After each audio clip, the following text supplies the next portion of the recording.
আর আমরা যখন ছুটি পাই তখন মনে করি আমাদেরকে ছুটি দিয়েছে, কিন্তু মে দিবসে কিসে ছুটি দিয়েছে আমরা অনেক শ্রমিকরাই জানি না। আমরা আজকে স্পষ্টভাবে বলতে চাই যে এই শ্রমিকরা হাজারো প্রাণ দিয়েছে, এই অধিকার আন্দোলন করতেছে, তাদেরকে দিয়ে আমরা আজকে মে দিবস পেয়েছি। আপনারা জানেন 2012 সালে আশুলিয়া মিঠিন্দাপুরে এক নারীকে ষড়যন্ত্র আগুনে হাজারো শ্রমিকের প্রাণ যায়।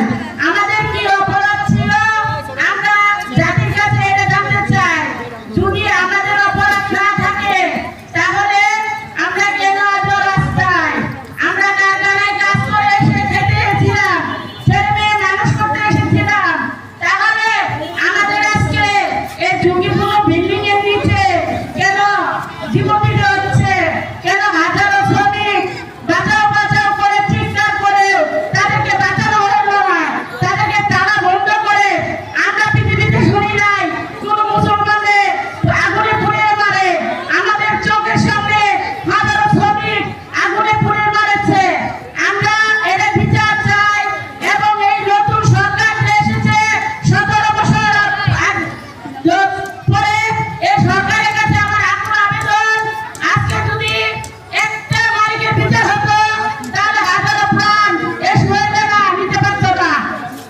হাঁটুর গালিতে জোর করে শ্রমিকগুলোরে তুলে শ্রমিকগুলো জীবন দিতে হচ্ছে ভবনের মধ্যে।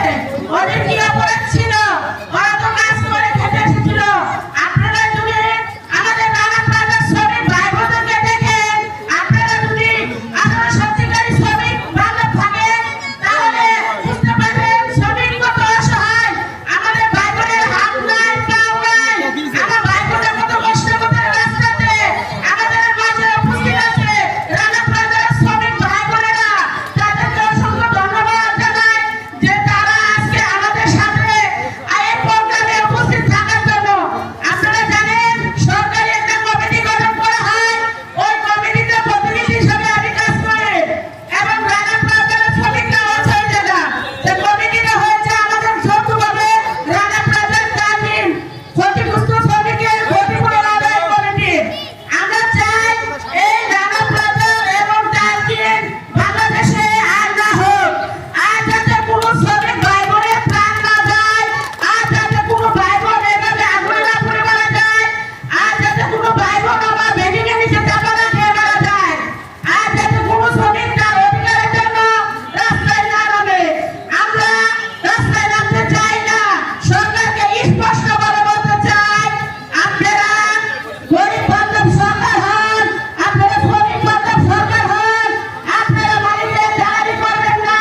মালিকের জন্য না, বাংলাদেশে পরিশ্রম গার্মেন্টস শ্রমিক ভোট দিয়ে আপনাকে নির্বাচন করেছে 16 বছর পর।